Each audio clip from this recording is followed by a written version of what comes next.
Hey everybody, it's Miss Hughes. Today we're going to be reading a story about a little girl who is very interested in becoming a scientist when she's older. The story is called Ada Twist Scientist, and the entire story rhymes. So it's very fun to read and it's hopefully very fun to listen to. So let's get started. Ada Twist Scientist. Written by Andrea Beaty and illustrated by David Roberts.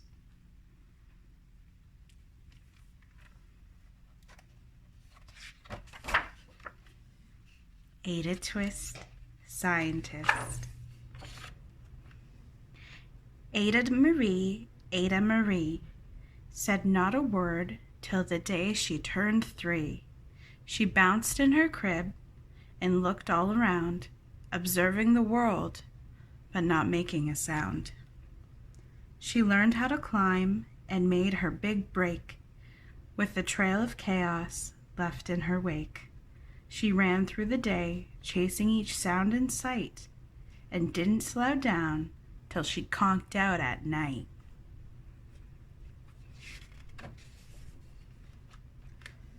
Her parents were frazzled, but tried not to freak, as Ada grew bigger, but still did not speak. Clearly, young Ada, with lots in her head, would have something to say when it ought to be said.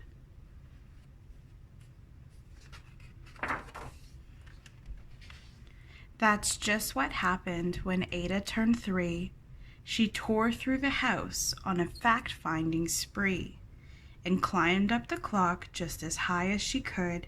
Her parents yelled stop, as all good parents would. Ada's chin quivered, but she did not cry. She took a deep breath and simply asked, why? That cat is scared. Why does it tick and why does it talk? Why don't we call it a granddaughter clock? Why are there pointy things stuck to a rose? Why are there hairs up inside of your nose? She started with why and then what, how, and when. By bedtime she came back to why once again.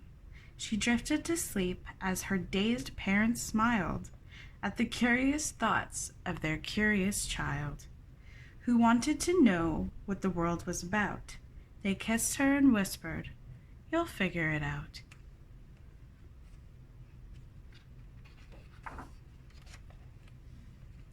Her parents kept up with their high-flying kid, whose questions and chaos both grew as she did.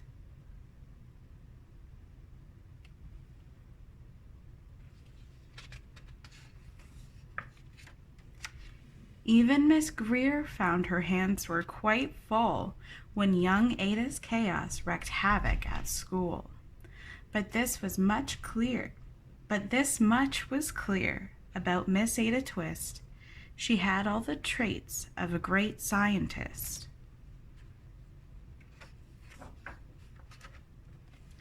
Ada was busy that first day of spring, testing the sounds that mockingbirds sing, when a horrid stench whacked her right in the nose, a pungent aroma that curled up her toes. "Zowie," said Ada, which got her to thinking, what is the source of that terrible stinking? How does a nose know there's something to smell? And does it still stink if there's no nose to tell? She rattled off questions and tapped on her chin. She'd start at the start, where she ought to begin. A mystery, a riddle, a puzzle, a quest. This was the moment that Ada loved best.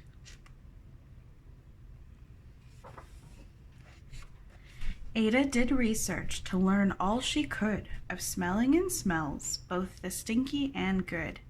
One hypothesis Ada thought could be true. The terrible stink came from Dad's cabbage stew. She tested and tested, and soon Ada knew it was time to come up with hypothesis 2.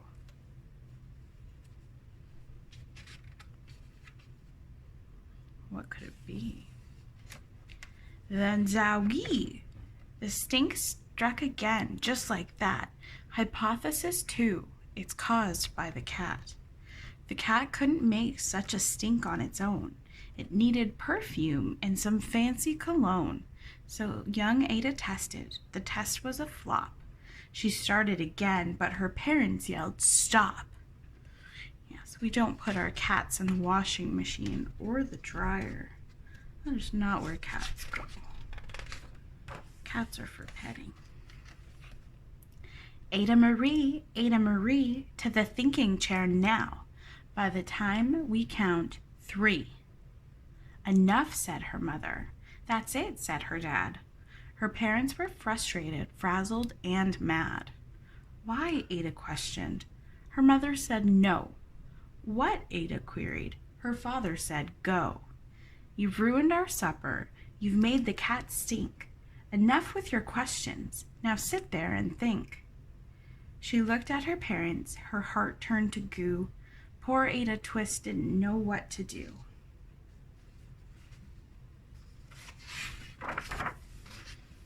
She sat all alone by herself in the hall, and Ada once more could say nothing at all.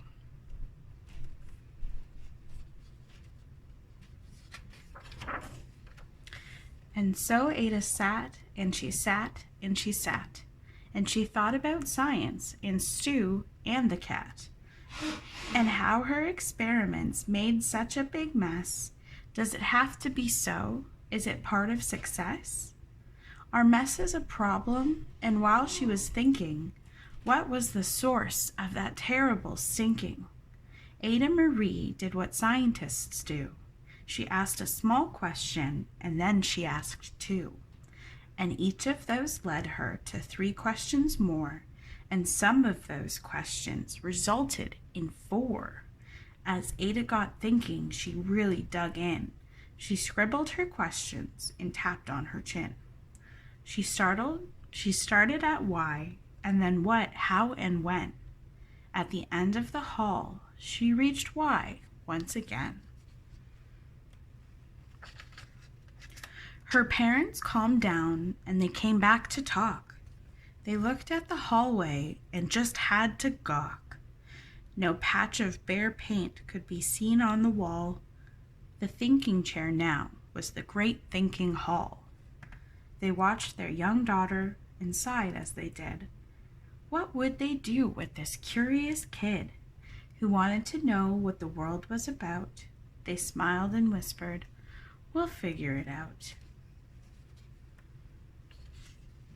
And that's what they did, because that's what you do.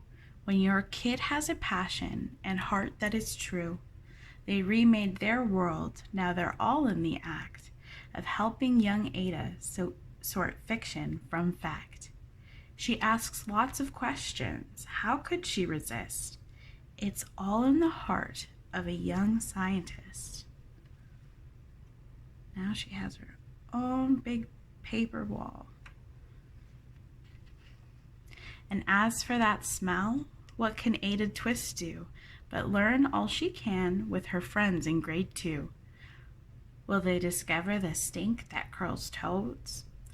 Well, that is the question, and someday, who knows?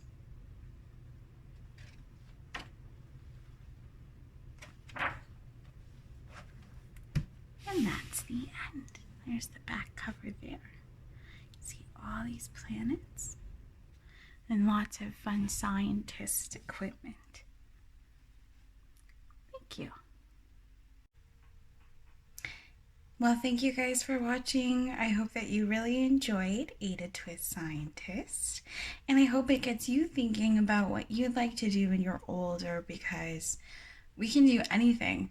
I'm lucky enough that I knew I wanted to be working in libraries and with books and giving everybody some of the knowledge that I have, because reading takes you to a whole different planet. It also can teach you to do almost anything just from reading. I've learned to do so many things like knitting and sewing, and I learned how to build a greenhouse by myself, which was really fun when I was younger, and I got to do that with my teachers, which was really neat, but we learned it from the book. So think about all the different things you can do and in the world and now and later in your life, of all the different fields, whether it be a scientist or an astronaut or a hairdresser, whatever you want to do that makes you happy and it makes you feel like you're contributing to our community in a way that is good for you.